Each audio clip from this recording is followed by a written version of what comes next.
ನಮೋ ಭಗವತೆ ವಾಸುದೇವಾಯ. ಹರೇ ಕೃಷ್ಣ. ಶ್ರೀಮದ್ ಭಾಗವತದಲ್ಲಿ 1ನೇ ಸ್ಕಂದದ 18ನೇ ಅಧ್ಯಾಯದಲ್ಲಿ ಶೃಂಗಿಯು ಮಾಡಿದಂತಹ ಕೆಲಸಕ್ಕೆ ಆತನ ತಂದೆ ಶಮೀಕ ಋಷಿ ಯೋಗ ಸಮಾಧಿಯಿಂದ ಎದ್ದವನು ಎಲ್ಲ ವಿಷಯಗಳನ್ನು ತಿಳಿದುಕೊಂಡು ಈಗ ತನ್ನ ಮಗನಾದಂತಹ ಶೃಂಗಿ ನೀನು ಮಾಡಿದ್ದು ತಪ್ಪು. ಯಾಕಂತಂದರೆ ರಾಜರು ರಥಚಕ್ರಧಾರಿಯಾದ ಭಗವಂತನನ್ನು ಪ್ರತಿನಿಧಿಸುತ್ತಾರೆ. ರಾಜಪದ್ಧತಿ ನಾಶವಾದಾಗ ಕಳ್ಳಕಾಕರು ಇಡೀ ಜಗತ್ತನ್ನು ತುಂಬುತ್ತಾರೆ. ಆ ಕಳ್ಳಕಾಕರು ಜನರ ಸಂಪತ್ತನ್ನು ಕೊಳ್ಳೆ ಹೊಡೆಯುತ್ತಾರೆ. ಆಗ ಸಮಾಜದಲ್ಲಿ ದೊಡ್ಡ ಗ್ಲಾನಿ ಉಂಟಾಗುತ್ತದೆ. ಜನರು ಕೂಡ ತಮ್ಮ ಪ್ರಾಣವನ್ನು ಪಣಕ್ಕಿಡಬೇಕಾಗ್ತದೆ. ಅಂತಹ ಸಂದರ್ಭದಲ್ಲಿ ಆ ಎಲ್ಲ ಪಾಪಗಳಿಗೆ ನಾವು ಹೊಣೆಗಾರರಾಗ್ತೇವೆ ಅಂತ ಹೇಳ್ತಾ ಇದ್ದಾನೆ. ಇವತ್ತಿನ ಶ್ಲೋಕಗಳನ್ನು ನೋಡ್ತಾ ಹೋಗೋಣ. ಇವತ್ತಿನ ಶ್ರೀಮದ್ ಭಾಗವತದ ಮೊದಲನೇ ಶ್ಲೋಕ 1ನೇ ಸ್ಕಂದದ 18ನೇ ಅಧ್ಯಾಯದ 45ನೆಯ ಶ್ಲೋಕ. ತದಾರ್ಯಧರ್ಮ ಪ್ರವಿದೀಯತೇಂದ್ರಣಾಂ ವರ್ಣಾಶ್ರಮಾಚಾರಯುತಸ್ತ್ರಯೀಮಯಃ ತತೋರ್ಥಕಾಮಾಭಿನಿವೇಶಿತಾತ್ಮನಾಂ ಶುನಾಂ ಕಪೀನಾಮಿವ ವರ್ಣಸಂಕರಃ. ಶಮೀಕ ಋಷಿ ಮುಂದುವರಿಸ್ತಾ ಹೇಳುತ್ತಾರೆ, ಅಂತಹ ಸಮಯದಲ್ಲಿ ವರ್ಣ ಮತ್ತು ಆಶ್ರಮಗಳ ಗುಣಾತ್ಮಕ ಧರ್ಮ ಮತ್ತು ವೇದಾಜ್ಞೆಗಳ ಪ್ರಗತಿಪರ ನಾಗರಿಕತೆಯ ಮಾರ್ಗದಿಂದ ಜನಸಾಮಾನ್ಯರು ಕ್ರಮಕ್ರಮವಾಗಿ ವ್ಯವಸ್ಥಿತವಾಗಿ ಪತನ ಹೊಂದುತ್ತಾರೆ ಮತ್ತು ಇಂದ್ರಿಯ ತುಷ್ಟಿಗಾಗಿ ಆರ್ಥಿಕ ಅಭಿವೃದ್ಧಿಯ ಕಡೆ ಹೆಚ್ಚಾಗಿ ಆಕರ್ಷಿತರಾಗುತ್ತಾರೆ. ಇದರ ಪರಿಣಾಮವಾಗಿ ನಾಯಿ ಮತ್ತು ಕಪಿಗಳಂತಹ ಅನಪೇಕ್ಷಿತ ಜನಸಂಖ್ಯೆ ಬೆಳೆಯುತ್ತದೆ.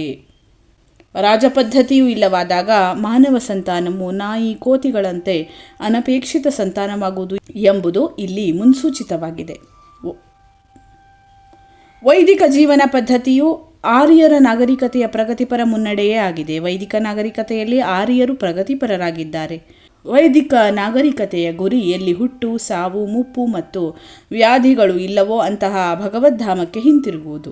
ವೇದಗಳು ಪ್ರತಿಯೊಬ್ಬನನ್ನೂ ಭೌತಿಕ ಪ್ರಪಂಚದ ಅಂಧಕಾರದಲ್ಲಿ ಉಳಿಸದೆ ಭೌತಿಕ ಆಕಾಶದ ಆಚೆ ಆಧ್ಯಾತ್ಮ ಸಾಮ್ರಾಜ್ಯದ ಪ್ರಕಾಶದ ಕಡೆಗೆ ನಿರ್ದೇಶಿಸುತ್ತವೆ. ಭಗವಂತನ ಮತ್ತು ಅವನ ಪ್ರತಿನಿಧಿಗಳಾದ ಮಹರ್ಷಿಗಳಿಂದ ಗುಣಾತ್ಮಕವಾದ ವರ್ಣಾಶ್ರಮವು ವೈಜ್ಞಾನಿಕವಾಗಿ ಯೋಜಿತವಾಗಿದೆ. ಭೌತಿಕ ಮತ್ತು ಆಧ್ಯಾತ್ಮಿಕ ಎರಡು ವಿಷಯಗಳಲ್ಲೂ ಪರಿಪೂರ್ಣವಾದ ಜೀವನ ಪದ್ಧತಿಯು ಎಲ್ಲ ರೀತಿಯ ಬೋಧನೆಯನ್ನು ನೀಡುತ್ತದೆ. ವೈದಿಕ ಜೀವನ ಪದ್ಧತಿಯು ನರನನ್ನು ವಾನರ ಮತ್ತು ನಾಯಿಯಾಗುವುದಕ್ಕೆ ಬಿಡುವುದಿಲ್ಲ. ಇಂದ್ರಿಯ ತುಷ್ಟಿಯ ಮತ್ತು ಆರ್ಥಿಕ ಅಭಿವೃದ್ಧಿಯ ತುಚ್ಛ ನಾಗರಿಕತೆಯು ದೈವಹೀನ ಅಥವಾ ರಾಜಹೀನವಾದ ಆಡಳಿತ ವ್ಯವಸ್ಥೆಯಾಗಿದೆ. ಅದು ಜನರಿಂದ ಮತ್ತು ಜನರಿಗಾಗಿ ಎಂಬ ಆಡಳಿತ ಪದ್ಧತಿಯ ಉತ್ಪನ್ನವಾಗಿದೆ. ಆದುದರಿಂದ ಜನರು ತಾವೇ ಆಯ್ಕೆ ಮಾಡಿಕೊಂಡ ಅನರ್ಹ ಆಡಳಿತ ವ್ಯವಸ್ಥೆಯ ಬಗ್ಗೆ ಅಸಹನೆ ಹೊಂದುವುದರಲ್ಲಿ ಅರ್ಥವಿಲ್ಲ. ಮುಂದಿನ ಶ್ಲೋಕ 46ನೆಯ ಶ್ಲೋಕ.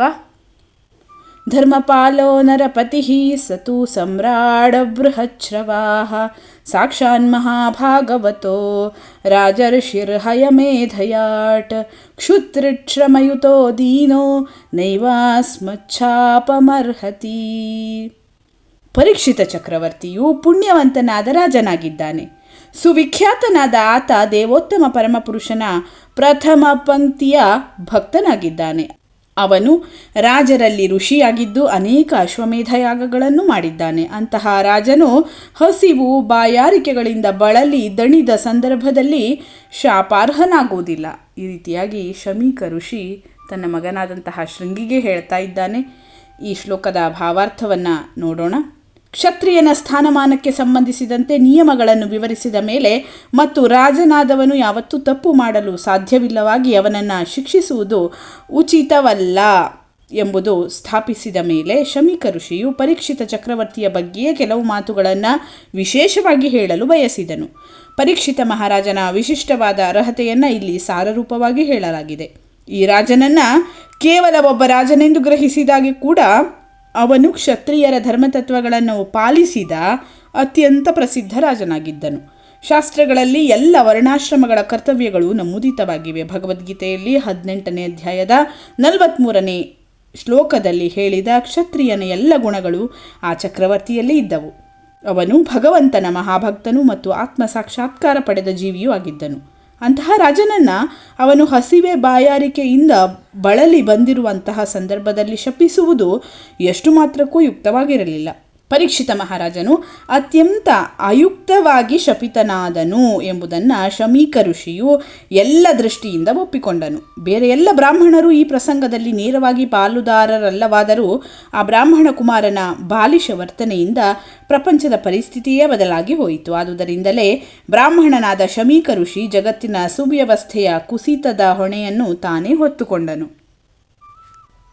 ಮುಂದಿನ ಶ್ಲೋಕ 47ನೆಯ ಶ್ಲೋಕ. ಅಪಾಪೇಷು ಸ್ವಭೃತ್ಯೇಷು ಬಾಲೇನ ಅಪಕ್ವಬುದ್ಧಿನ ಪಾಪಂ ಕೃತಂ ತದ್ ಭಗವಾನ್ ಸರ್ವಾತ್ಮ ಕ್ಷಂತುಮರ್ಹತಿ. ಸಂಪೂರ್ಣವಾಗಿ ಸಕಲ ಪಾಪಗಳಿಂದ ಮುಕ್ತನಾಗಿದ್ದ, ವಿಧೇಯನಾಗಿ ರಕ್ಷಿತನಾಗಬೇಕಿದ್ದ ವ್ಯಕ್ತಿಯನ್ನು ಶಪಿಸಿ ಮಹಾಪಾಪ ಮಾಡಿದ್ದ ಬುದ್ಧಿಹೀನನಾದ ತನ್ನ ಅಪಕ್ವ ಕುಮಾರನನ್ನು ಕ್ಷಮಿಸಬೇಕೆಂದು ಆ ಋಷಿಯು ಸರ್ವವ್ಯಾಪಿಯಾದ ದೇವೋತ್ತಮ ಪರಮಪುರುಷನನ್ನು ಪ್ರಾರ್ಥಿಸಿಕೊಂಡನು. ಈ ಶ್ಲೋಕಕ್ಕೆ ಭಾವಾರ್ಥವನ್ನು ನೋಡೋಣ. ಪಾಪವೇ ಇರಲಿ ಪುಣ್ಯವೇ ಇರಲಿ, ಪ್ರತಿಯೊಬ್ಬನೂ ತನ್ನ ಕರ್ಮಕ್ಕೆ ತಾನೇ ಹೊಣೆಗಾರ. ಬ್ರಾಹ್ಮಣರಿಂದ ರಕ್ಷಿತನಾಗಲು ಅರ್ಹನಾಗಿದ್ದ ಪರೀಕ್ಷಿತ ಮಹಾರಾಜನನ್ನು ಶಪಿಸಿ ತನ್ನ ಕುಮಾರನು ದೊಡ್ಡ ಪಾಪವನ್ನು ಮಾಡಿದ್ದಾನೆ ಎಂಬುದನ್ನು ಶಮೀಕ ಋಷಿಯು ಕಾಣಬಲ್ಲವನಾಗಿದ್ದನು. ಏಕೆಂದರೆ ಪರೀಕ್ಷಿತನು ಶ್ರೇಷ್ಠ ಭಗವದ್ಭಕ್ತನಾಗಿದ್ದು ಸಂಪೂರ್ಣವಾಗಿ ಸಕಲ ಪಾಪಗಳಿಂದ ಮುಕ್ತನಾಗಿದ್ದ ಪುಣ್ಯವಂತ ರಾಜನಾಗಿದ್ದನು. ಭಗವಂತನ ಭಕ್ತನಿಗೆ ಅಪರಾಧ ಉಂಟು ಮಾಡಿದಾಗ ಅದರ ಪರಿಣಾಮವನ್ನು ನಿವಾರಿಸುವುದು ಬಹಳ ಕಷ್ಟ.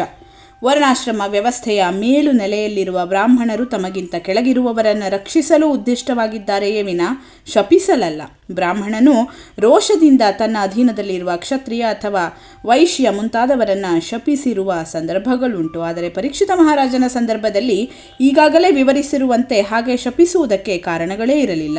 ಮೂರ್ಖನಾದ ಬಾಲಕನು ತಾನು ಬ್ರಾಹ್ಮಣ ಕುಮಾರನೆಂಬ ಅಹಂಕಾರದಿಂದ ಹಾಗೆ ಮಾಡಿ ಭಗವಂತನ ನಿಯಮಾನುಸಾರ ದಂಡನೆಗೆ ಅರ್ಹನಾದನು. ತನ್ನ ಶುದ್ಧ ಭಕ್ತನನ್ನು ಶಿಕ್ಷೆಗೆ ಗುರಿ ಮಾಡಿದವನನ್ನು ಭಗವಂತನು ಎಂದು ಕ್ಷಮಿಸುವುದಿಲ್ಲ. ರಾಜನನ್ನು ಶಪಿಸುವ ಮೂಲಕ ಮೂರ್ಖನಾದ ಶೃಂಗಿಯು ಕೇವಲ ಪಾಪವನ್ನಷ್ಟೇ ಅಲ್ಲ, ಗುರುತರವಾದ ಅಪರಾಧವನ್ನೂ ಮಾಡಿದ್ದನು. ಇಂತಹ ಪಾಪಪೂರ್ಣ ಕರ್ಮದಿಂದ ತನ್ನ ಮಗನನ್ನು ದೇವೋತ್ತಮ ಪರಮಪುರುಷನು ಮಾತ್ರ ರಕ್ಷಿಸಬಲ್ಲನು ಎಂಬುದನ್ನು ಶಮೀಕ ಋಷಿಯು ತಿಳಿಯಬಲ್ಲವನಾಗಿದ್ದನು. ಆದ ಕಾರಣ ಅವನು ನೇರವಾಗಿ ದೇವೋತ್ತಮ ಪರಮಪುರುಷನನ್ನೇ ಕ್ಷಮೆಗಾಗಿ ಪ್ರಾರ್ಥಿಸಿದನು. ಕಾರಣ ಬದಲಾಯಿಸಲು ಅಸಾಧ್ಯವಾದ ಕಾರ್ಯವನ್ನು ಮಾಡಲು ಭಗವಂತನೊಬ್ಬನೇ ಸಮರ್ಥನೆಂಬುದು ಅವನಿಗೆ ತಿಳಿದಿತ್ತು.